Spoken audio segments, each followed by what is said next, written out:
Frank, what's your stance on eminent domain? Also, what's your stance on the proposed high-speed rail through the county? On the eminent domain, I've lived to see that here in Ellis County, and I've seen the damage that it done to a lot of people, a lot of my friends, when the super glider came to Ellis County. I've seen eminent domain literally rip people from their houses, and the houses destroyed and taken away. But at the same time, there is times when I believe that eminent domain is okay, when it's in the case of a highway, or maybe changing a highway to a different location to make it more accessible, easier travel for the people. Or maybe a school, if school needs room. Even churches in some cases, if they need room to expand. If the Lord's using the church, I believe that in some cases the church should be able to ask someone to move over and give them a lot. Now, I oppose eminent domain use, like I've said before. I oppose it for corporate interest. I think it needs to be for a public good. And I oppose eminent domain use for anything other than government. I certainly don't. I don't view a situation where I would think eminent domain would be appropriate for a church, for instance, which that's something Mr. Sanchez not do for one. But I just think this project's a boondoggle, and I don't think we need it. I don't think it'll have benefit to us, and I really don't think in the long run it'll be beneficial to the two communities that think they'll benefit from it, because I don't think it'll be built. And if it is built, I don't think it's going to be cost effective. Thank you.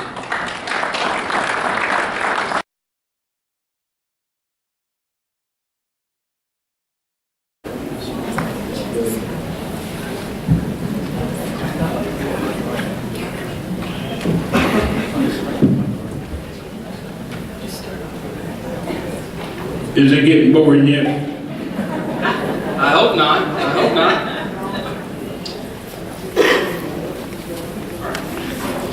All right, Frank. Yes. Do you think the additional revenues brought in by the future Ellis County growth are going to offset any future tax increases, or do you think tax increases are just inevitable in Ellis County? Well, for the last 3 years, we've had approximately 500 new homes built in Ellis County.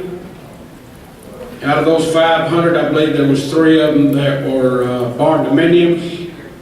And I believe that if we continue to maintain the roads in Ellis County, improve the roads in Ellis County, those numbers will rise. And if those numbers rise in Ellis County, we'll adopt keeping the amount of the cost of the house up.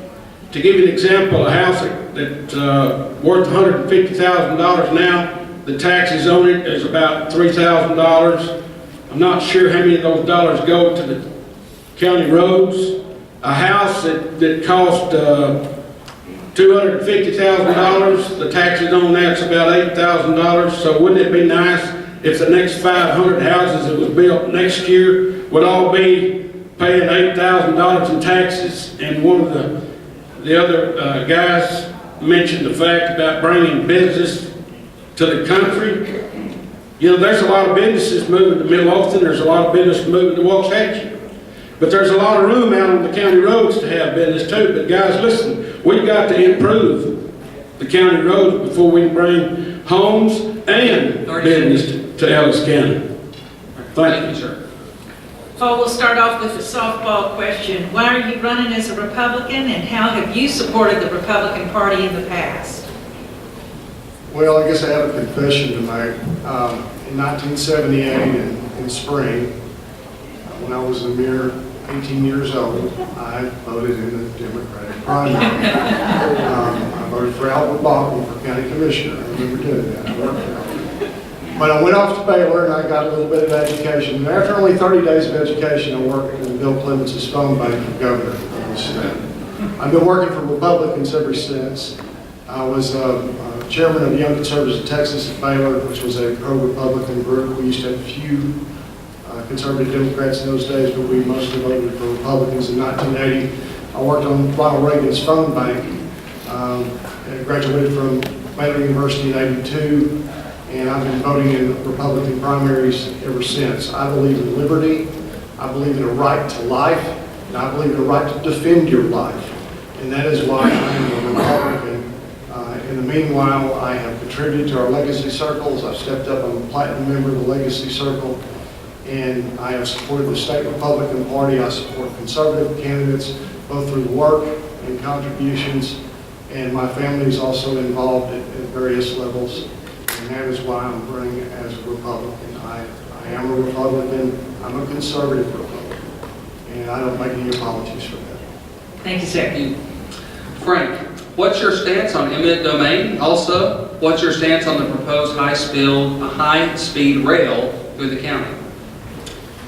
On the eminent domain, I've lived to see that here in Ellis County, and I've seen the damage that it done to a lot of people, a lot of my friends, when the super glider came to Ellis County. I've seen eminent domain literally rip people from their houses, and the houses destroyed and taken away. But at the same time, there is times when I believe that eminent domain is okay, when it's in the case of a highway, or maybe changing a highway to a different location to make it more accessible, easier travel for the people. Or maybe a school, if school needs room. Even churches in some cases, if they need room to expand. If the Lord's using the church, I believe that in some cases the church should be able to ask someone to move over and give them a lot. As far as the high-speed rail, I really believe that what all it's going to do is rip apart, again, families in Ellis County. It's my understanding that there's going to be some places that will be up to 8 miles between crossings. And if you got a farmer, a rancher, or even a neighbor and a friend, that bullet train rips things right in half, it cannot be good. So yes, I'm against the bullet train. Okay, sir. Paul, what would your plan be to keep your constituents continually informed of the activities occurring in your district? Well, I have held town hall meetings, as I agreed to do when I was running the first time. I've had at least 3 in Midlothian I can remember, 1 in Maypearl, 2 more informal meetings in Italy. I'm also on Facebook. I have a special commissioners page on Facebook. Almost every morning I post what roads we are working on and what we are doing to those roads on Facebook to give people a chance to avoid us, or they can come out and watch, or whatever they would like to do. But most people like to avoid construction areas, and I like to let them know what we're doing and when. When I have some idea of what we're going to do beforehand, or if I know of another entity such as TxDOT that's going to do some work, like recently they were doing some work in Arlington. I know a lot of my people commute from our precinct up there, and I wanted to let them know the toll road work had started. And so I try to stay in touch there too. And of course, they can call the office, and a lot of folks have my cell phone number. I don't hide my county cell phone number, and they can use it. Thank you. Thank you. Frank, there are 2 commissioner court meetings each month. What do you think about moving one of them or more to the evening so that working folks can attend? I believe that my stance on that is that if there's been a poll taken and there's been people throughout the community have notified the commissioners and brought it to them and asked for that late night meeting, it certainly doesn't bother me. Really, what I'd like to see happen is at least one of them every month. You know, I know people have to go to work at 8 o'clock, but me being an early riser, I'd like to have one of them about 4 o'clock in the morning. So if we had that one 4 o'clock in the morning, then we have one late at night, then everybody could maybe get out there and see. But no, I'm not against that. Whatever the people want in Precinct 3, it'd be what I'd like to see happen. Paul, if re-elected and when you're sworn into office by taking an oath to defend the Constitution, how will you then display your actions to do so? Well, I think that's one reason I oppose the bullet train, is I believe it is an unlawful or certainly an adventurous use of eminent domain. I don't think a private corporation should have the right to use governmental power to take your property. And that is one reason. The other thing is that I have fought for people's constitutional rights and rights that maybe I don't exercise myself, but I think it's important that we fight for each other's rights, or we're going to lose our liberties in this country.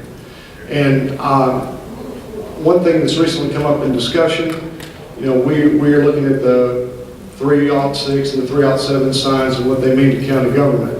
I have fought to make sure that our tax office and our engineering offices, our non-court offices, are open to people that wish to carry lawfully, especially concealed. And I'm going to tell you, I am a minority view there, but thus far I have held sway. I will continue to work to make sure those offices are open, because they are not the premises of a court, and I believe you ought to be able to carry in those areas. I also respect people's right to speak out. Even if you're saying something I don't like, even if I think you are not quite on point, I'm going to defend your right to say what you need to say. And I believe in the Constitution of the United States. I know our rights come from God, but our Constitution defines that our government acknowledges that we have rights and they are inalienable. I think it's important to respect that document. Thank you.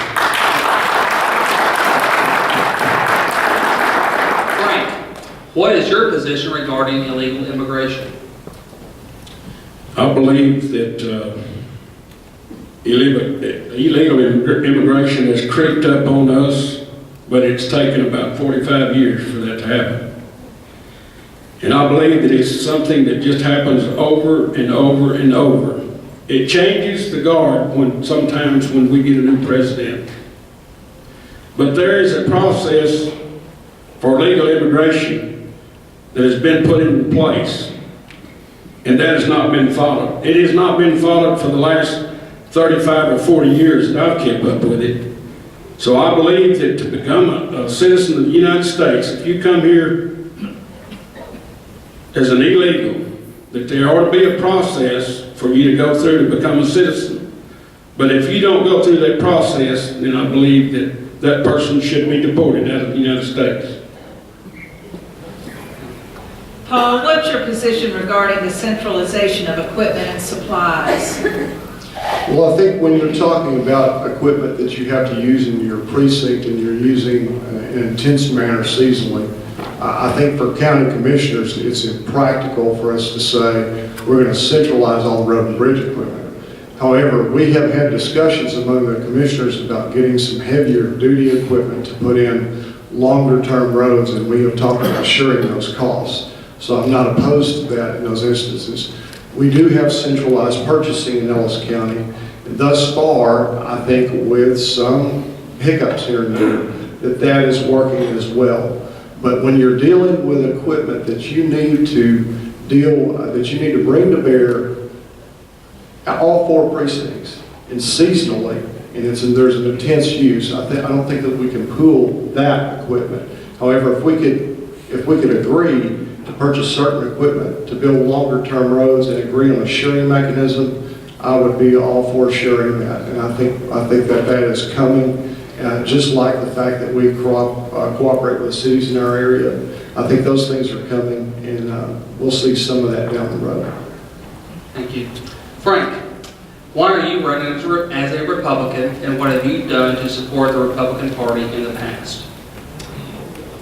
Well, I've been voting Republican ever since I was old enough to vote. And I know you're going to make me tell you how old I am. I've been voting for the Republican Party for 50 years, almost. You know, guys, I'm going to be like Commissioner Perry. I'm going to confess. My dad was a Democrat. But you know what, guys, a long time ago, about 45 years ago, it wasn't that bad to be a Democrat in Ellis County. As a matter of fact, probably over 50% of the population in Ellis County was Democrat. But because of the things that the Democrats have done in the last 30 or 40 years, I would certainly never vote as a Democrat. Thank you. Is that it?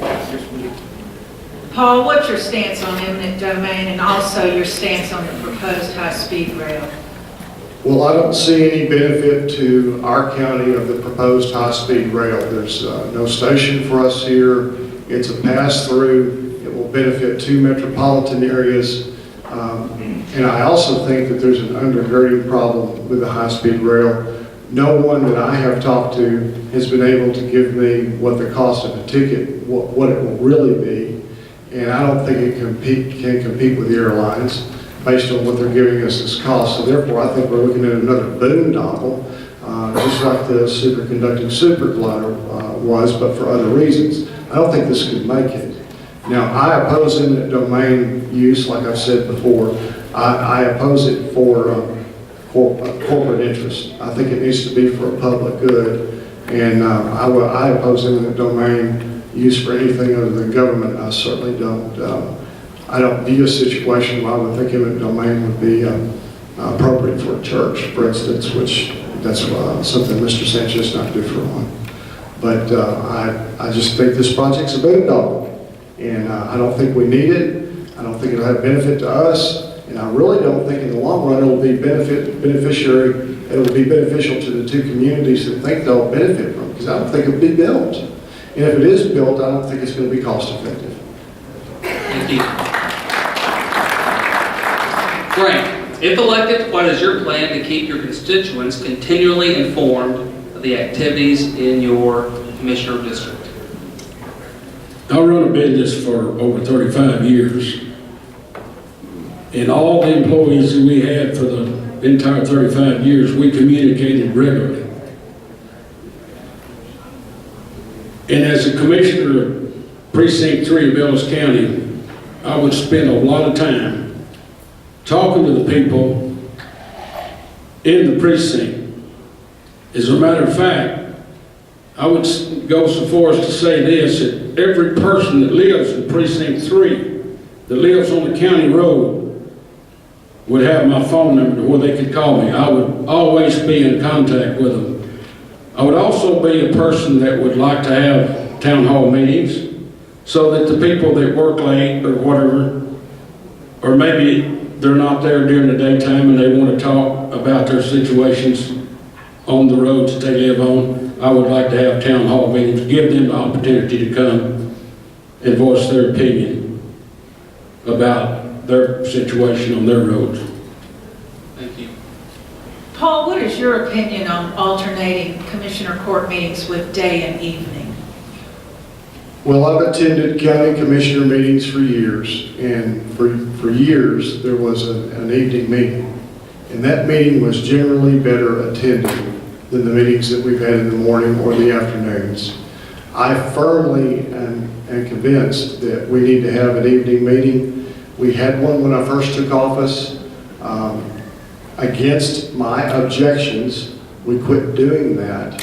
A year later, I introduced us having those evening meetings again, gave the court the opportunity to reconsider, and my motion failed for lack of a second. So I look forward to having some help from the commissioners to reintroduce those meetings, because I think attendance is better, interaction is better with constituents who cannot make it to an afternoon meeting. Even though we made a slight improvement moving the meetings to Tuesdays and moving them to 2 o'clock, that is a slight improvement rather than having a Monday morning and then Monday afternoon. I am totally in favor of having evening meetings. If I could get my way, we would have all of our meetings at night, except for emergency meetings that come up where we need to pay a bill or something that has gotten out of sequence. I just think that that's a responsible thing to do. We had a temporary councilman from the city and the county come and object to us reinstituting the evening meetings, and to me it was like NBC network coming into ABC and saying, y'all can't have that hit show at night. You know, we need to go ahead and have those meetings in the evening for y'all to attend and make it easier for you to attend. Thank you. Thank you. Frank, if elected and when you're sworn into office by taking an oath to defend the Constitution, how will you then display your actions to do so?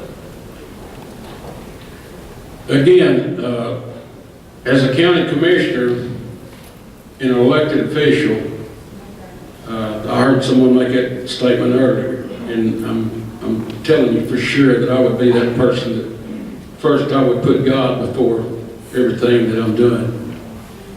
And then I would go out and display to every single constituent of Precinct 3 that I am a man of God and that I am a man that upholds the Constitution, and I would be a man that would be there every single day with the other commissioners and the other employees of the county working for Precinct 3. Paul, would you please state your position on illegal immigration? Well, I'm certainly opposed to it. You know, that was one of the many issues I had with the Central American, what were some of the media called refugees, and I guess they had that legal status, that came into our county almost unannounced with very little lead time for county government. My objection is not helping people. My objection is the destruction of rule of law in this country. We have rules. We have laws about illegal immigration, and we're not enforcing them. And yet Ellis County was a staging area for what became a disrespect of our law. Because when I toured the facility, number one, I didn't see a lot of females out there, and I didn't see any small children. I saw a lot of older teenagers that some of them were quite large. And number two, when I asked the federal government representative 3 times, 3 different ways, does the immigration status of the family that you ultimately placed these people with, because that was their goal, to place them with family, does that matter to you? And I was told no 3 times. Now let me tell you folks, when we ignore our own laws in this country, when our federal government representatives are ignoring our own laws, we are putting a very civilization and way of life at stake. So I oppose illegal immigration. As a county commissioner, honestly, legally I can't do much, but I am going to make my opinion known when I'm asked. And I appreciate those who supported me through that process because it wasn't easy. Thank you very much. All right, Frank, what's your position regarding the centralization of equipment and supplies? Well, it's a long ways from one side of the county to the other. And when you start moving equipment, let's just use an example from Maypearl to Bristol. The first thing the county would have to do is spend a lot of dollars buying heavy moving equipment, because a lot of that equipment is heavy. But as some of the guys have spoken here tonight, I do believe that there's a lot of equipment that can be shared between the 4 precincts. But there's also a lot of that equipment that when you centralize it, you're talking about moving equipment around. And you're talking about a lot of wear and tear. So my thinking on that is that I would need to really be convinced by all the commissioners and the judge that would be a good move. Paul, having worked with the county budget for this last term, do you feel that future growth is going to offset a need for tax increase, or do you see that in the future of the county? Well, I think it better, or we're not doing our job. I think that our growth curve in this county is up, and the price of our homes is going up. As long as we see to our infrastructure and do take care of county roads, as long as we're cooperating with the cities and we know where the growth patterns are, we should be able to take care of our thoroughfares well enough that we do get those better homes that were spoken of earlier. There's going to be some business relocation into the county over time, but I tell you what, I said when I came into office, I won't vote for a tax rate increase. If you want someone to do that, you need another candidate. I will not vote for a tax increase. That is my way of making sure there's discipline on the court and that we take care of our budget, we take care of our expenses, and we make sure we do what we can to ensure proper growth in this county. Gentlemen, thank you so much for your answers. We now have 1 minute for closing statements. Mr. Sanchez. I want to thank everyone for coming tonight. I'm especially thankful tonight for my large family that's here. They've really helped me. Guys, I'm new at all this. I've never been in political life. I'm not a politician. But the one thing I will tell you is that there's not anything about construction that I don't know. I have spent 35 years in the road building business and drainage business. So I would appreciate your vote for County Commissioner Precinct 3. Thank you.